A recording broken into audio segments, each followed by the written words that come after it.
Hello my dear friends. आज के lecture में हम लोग देखने वाले हैं ट्रिपल कॉलम कैश बुक। ठीक है, क्वेश्चन बहुत इजी रहने वाला है। हमने इसके पहले डबल कॉलम कैश बुक्स भी सीखा हुआ है। तो डबल कॉलम कैश बुक में हमने क्या देखा था कि cash account and bank account, right? मतलब दो ही अकाउंट देखे थे, कैश बैंक। ट्रिपल कॉलम में डिस्काउंट का अमाउंट कॉलम भी हम लोग प्रिपेयर करेंगे, that is called as triple column cash book 1 2 3। और सिंपल कॉलम कैश बुक मतलब सिर्फ कैश। डन। तो रूल क्या है? सिंपल रूल, पैसा आया तो डेबिट कर, पैसा गया तो क्रेडिट कर। और परचेस और सेल जो भी रहेगा वो टाइम पे अगर डिस्काउंट रहा तो वो डिस्काउंट करो, मैं लिख दूं। मतलब फॉर एग्जांपल मैं परचेस कर रहा हूं, मतलब पैसा देना पड़ेगा। सो फॉर एग्जांपल मैंने 10,000 का परचेस किया, मुझे 9,500 पे करना है, मतलब बट ऑब्वियस 500 का डिस्काउंट हो गया। सो कैश कॉलम में आएगा 9,500, तो डिस्काउंट कॉलम में आएगा 500। That's it. चलो देखते हैं। सबसे पहले commenced business with 20,000 cash and goods worth rupees 10,000। तो कैश बुक में हमने सीखा है, कैश बुक में हम लोग कौन सा ट्रांजैक्शन रिकॉर्ड करते हैं? Only and only cash and bank. सिर्फ और सिर्फ कैश और बैंक। यहाँ पे उसने गुड्स लाया है, उसने बिजनेस चालू किया, बिजनेस चालू करने के टाइम पे उसने 20,000 कैश लाया, 10,000 का गुड्स लाया। सो 10,000 का गुड्स तो हम लोग रिकॉर्ड नहीं करेंगे, हम लोग सिर्फ कैश रिकॉर्ड करेंगे 20,000 का। डेट क्या है उनका? अक्टूबर 2012 मंथ है। तो मैं दोनों जगह पे मंथ लिख लेता हूं। सबसे पहले 3 तारीख है। बिजनेस शुरू करने के टाइम पे, बिजनेस शुरू करने के टाइम पे जो पैसा लाया जाता है उसे कैपिटल बोलते हैं। टू कैपिटल अकाउंट 20,000 का कैश। बैंक और डिस्काउंट कुछ नहीं है, डैश वगैरह मत करो, ऐसे ही रखो। Being business started.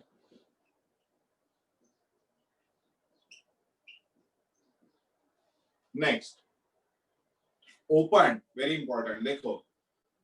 Open an account with देना बैंक बाय डिपॉजिटिंग रुपीज 10,000। मतलब देना बैंक में हमने अकाउंट ओपन किया और उस अकाउंट ओपनिंग के टाइम पे हमने 10,000 जमा किया। तो अभी ये बात ऐसी है कि ये कॉन्ट्रा एंट्री है। कॉन्ट्रा एंट्री मतलब हमने क्या सीखा था? कॉन्ट्रा एंट्री मतलब बैंक में पैसा जमा करना, that is depositing money into bank, और एल्स बैंक से पैसा विड्रॉ करना, that is withdrawn money from bank. So deposit रहने दो या विड्रॉवल रहने दो, दोनों को कॉन्ट्रा एंट्री बोलेंगे। यहाँ पे क्या हो रहा है? हम लोग डिपॉजिट कर रहे हैं। यस, तो फिर बैंक में पैसा जमा किया मतलब क्या हुआ? अपने जेब से कैश निकल गया, कैश निकल गया मतलब बैंक में जमा हो रहा है। कैश गया मतलब कैश अकाउंट क्रेडिट होने वाला है। कहां पे गया कैश? बैंक में, तो बैंक अकाउंट डेबिट हो जाएगा। क्या बोला? बैंक में पैसा जमा किया मतलब अपने हाथ से कैश निकल गया, कैश निकल गया मतलब कैश अकाउंट क्रेडिट हो जाएगा या कैश कॉलम क्रेडिट हो जाएगा।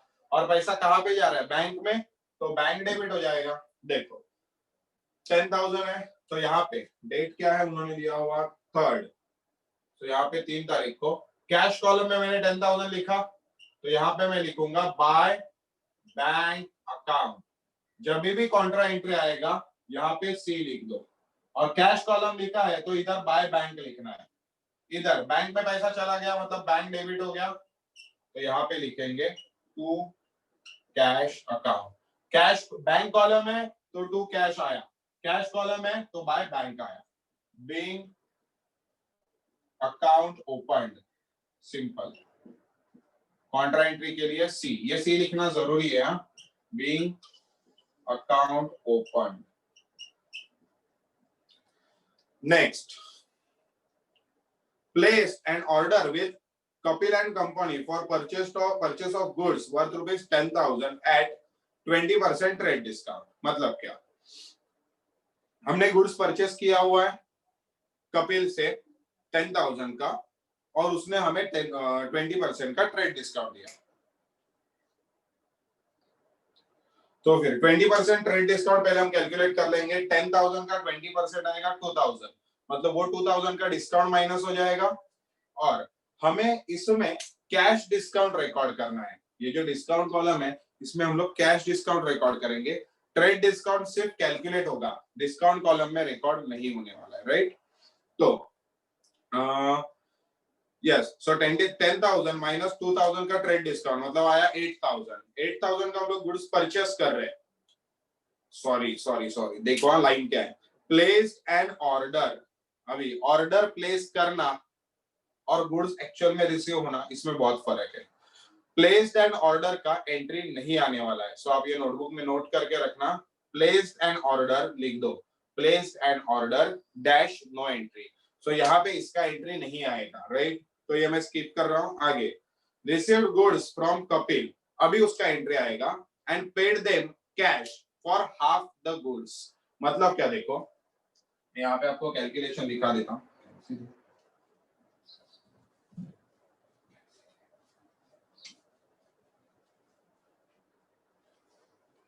10,000 का सबसे पहले 20% निकाला तो ये आएगा 2,000। सो ये हो गया हमारा ट्रेड डिस्काउंट, राइट। तो 10,000 माइनस 2,000 मतलब 8,000 आया।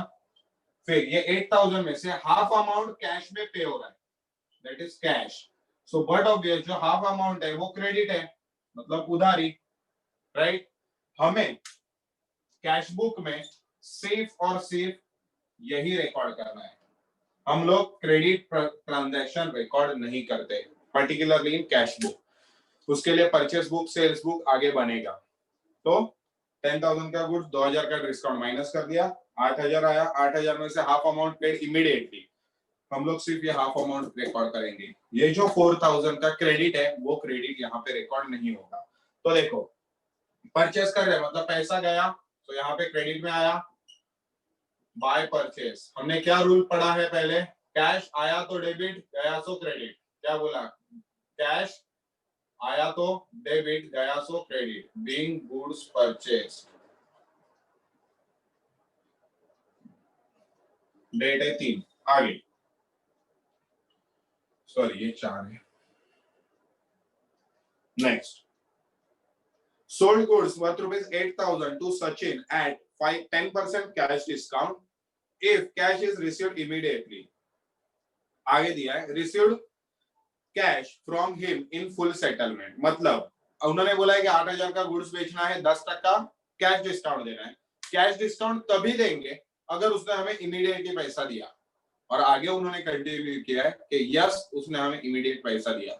सो 8,000 में से 10% रेट डिस्काउंट माइनस हो जाएगा। 8,000 का 10% आएगा 800 और नेट अमाउंट आया 7,200। हम यहाँ पे उसे गुड्स बेच रहे हैं, सोल्ड दिया है, तो सोल्ड है तो हमें पैसा मिलेगा। पैसा मिलेगा इसलिए कैश अकाउंट के डेबिट साइड में आया 7,200 और यहाँ पे इन्होंने ये 10% कैश डिस्काउंट बोला है। ये कैश डिस्काउंट इधर 800 आया। दोनों मिला के देखो 8,000 हुआ क्या, being to sales account being goods sold। इसका एंट्री था 3 तारीख का 3 और अभी का है 5। फिर से एक बार बता रहा हूं, क्या ट्रेड डिस्काउंट रिकॉर्ड नहीं करना है, कैश डिस्काउंट रिकॉर्ड करना है। ये ट्रांजैक्शन में उन्होंने बोला था कि हमने 8,000 के गुड्स बेचे और हमने सामने वाले को बोला तू अगर जगह पे पैसा दे रहा है तो तुझे 10% ट्रेड डिस्काउंट मिलेगा, अदरवाइज नो डिस्काउंट। आगे उन्होंने कंटिन्यू किया वही सेंटेंस कि yes received amount in full settlement, उसका पूरा का पूरा पैसा रिसीव हो रहा है। सो हो रहा है तो डिस्काउंट दे दो। तो 8,000 का 10% आया, एक टकला उड़ा दो। एक टकला समझते हो, 8,000 पे 3 टकले आते हैं, 3 जीरोस, उसमें से एक उड़ा दो तो 800 रुपया डिस्काउंट, 7,200 हाथ में आया। आगे, cash sales rupees 2,000, goods sold against cash. क्या बोला, गुड्स सोल्ड अगेंस्ट कैश, मतलब पैसा मिला कितना आया 2,000। तो यहाँ पे 2,000 टू सेल्स अकाउंट, डेट दिया है उन्होंने 6 तारीख, बीइंग गुड्स सोल्ड। अब ये जो नरेशन है ये आप आपके हिसाब से भी लिख सकते हो, इसमें कुछ रॉकेट साइंस नहीं है। आगे, settled account of Kapil and company by paying them 3,900 in cash। अभी देख भाई कहानी देख क्या बता रही है, हमने कपिल को पूरा पे कर दिया। क्यों, यहाँ पे देखना ये कपिल से ही लिया था ना गुड्स,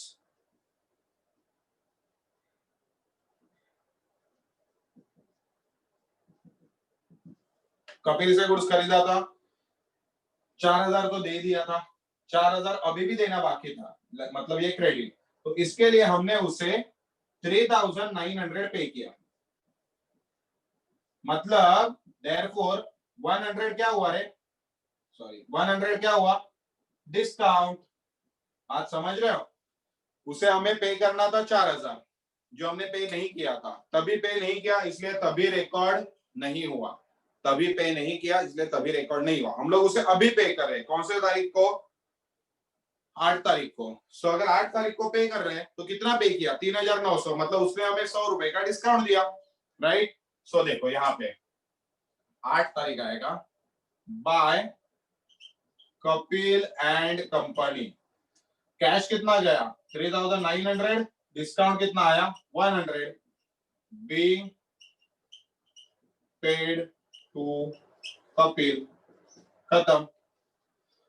अभी ये मत बोला सर आपने बोला था रिकॉर्ड नहीं होने वाला है, आई एग्रीड रिकॉर्ड नहीं होने वाला है, लेकिन कब, जब उधारी पे परचेस किया, जब उधारी पे परचेस किया तो रिकॉर्ड नहीं होने वाला है। लेकिन अभी क्या कर रहे हैं हम लोग, वही उधारी चुकता कर रहे हैं ना, वही पैसा हम लोग पे ऑफ कर रहे हैं, जो बाकी था वो, तो पे ऑफ कर ले इसलिए रिकॉर्ड हो जाएगा। आगे paid salary 500 and miscellaneous expense 90, सो 9 तारीख को बाय सैलरीज कितना है भाई, सैलरीज पे किया है 500, बीइंग सैलरी पेड। आगे मिसलेनियस, सो बाय मिसलेनियस एक्सपेंस, मिसलेनियस मतलब छोटा मोटा कुछ रहेगा वो, बीइंग एक्सपेंसेस पेड। नेक्स्ट 10 तारीख को paid office rent for the month ₹120, so bye rent being rent paid. 10 तारीख। आगे received commission from Vinod 500 for selling their goods, received commission, commission मिला तो कैश अकाउंट डेबिट हो जाएगा। अभी उन्होंने कैश है कि बैंक है नहीं बोला है ना, तो कैश में रिकॉर्ड करो, 900 ही है ना, सॉरी 500, सो टू कमीशन। अभी यहाँ पे प्लीज विनोद मत लिखना, जो मिला है जो इनकम हुआ है वो लिख दो, to commission, by commission received, date दिया है उन्होंने 12। आगे ड्रीव फॉर हाउस होल्ड ₹1,500, 1,500 रुपया निकाला for house hold expense. House hold expense मतलब क्या सीखा हमने, घर का खर्चा मतलब ड्रॉइंग्स, राइट। सो ये निकाला मतलब कैश निकल गया, इसलिए यहाँ पे आया by drawings being withdrawn for household expense, being cash withdrawn लिखा शॉर्ट एंड सिंपल तो भी चलेगा।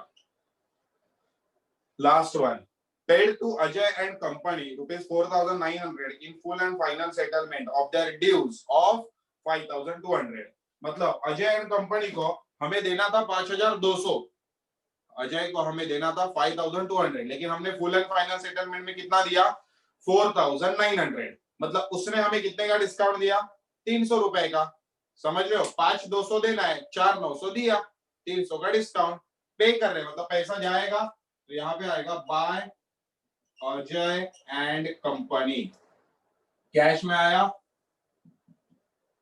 4,900, यहाँ पे 300 रुपया डिस्काउंट, दोनों मिला के 5,200, being paid to Ajay. Date उन्होंने दिया है 15, राइट। देखो अभी यहाँ पे हमारा सम खत्म होता है, हमें अभी तीनों कॉलम क्लोज करने हैं, जो भी बैलेंसिंग फिगर आएगा हम लोग वो रिकॉर्ड करेंगे।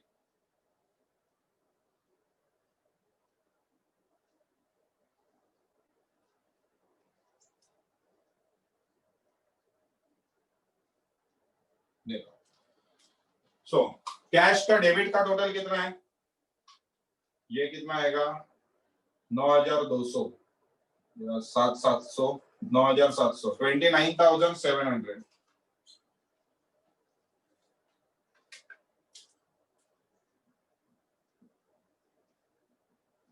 29,700 ये डेबिट का टोटल। इधर कितना है यार कैश का टोटल देखते हैं 7,900 17,900 plus 590 plus 120 plus 1,500 plus 4,000 17,900 plus 590 plus 120 plus 1,500 plus 4,900 ये आया हमें 25,010। ठीक है। सो ये रेडिंग में जो क्रॉस में लिखा है वो रफ वर्क है। बड़ा टोटल कौन सा दिख रहा है 29,700 का।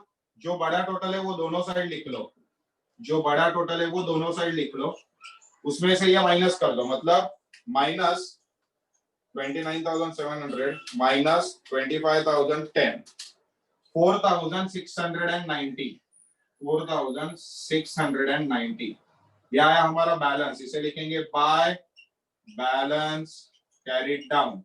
डेट कौन सा है अक्टूबर 30/31 जो रहेगा वो यहां से नीचे कैरी फॉरवर्ड हो जाएगा। इधर लिखेंगे to balance brought down 4,690। Date आएगा अगले महीने का 1 तारीख नवंबर 2012 फर्स्ट। डन। ये मैं हटा देता हूं। Similarly with bank column, bank का इधर 10,000 है, इधर कुछ भी नहीं है, तो ये 10,000 इधर लिख दिया मैंने, ये 10,000 इधर लिख दिया। माइनस करने के लिए कुछ नहीं है तो 10,000 पूरा बचेगा। ये 10,000 यहां से नीचे आया। सो आई होप आपको कैश और बैंक दोनों समझा रहेगा।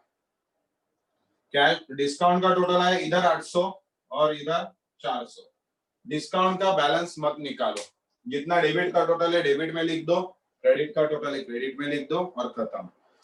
तो ये हमने सीखा आज ट्रिपल कॉलम कैश बुक। इसके पहले हमने डबल कॉलम भी सीखा था।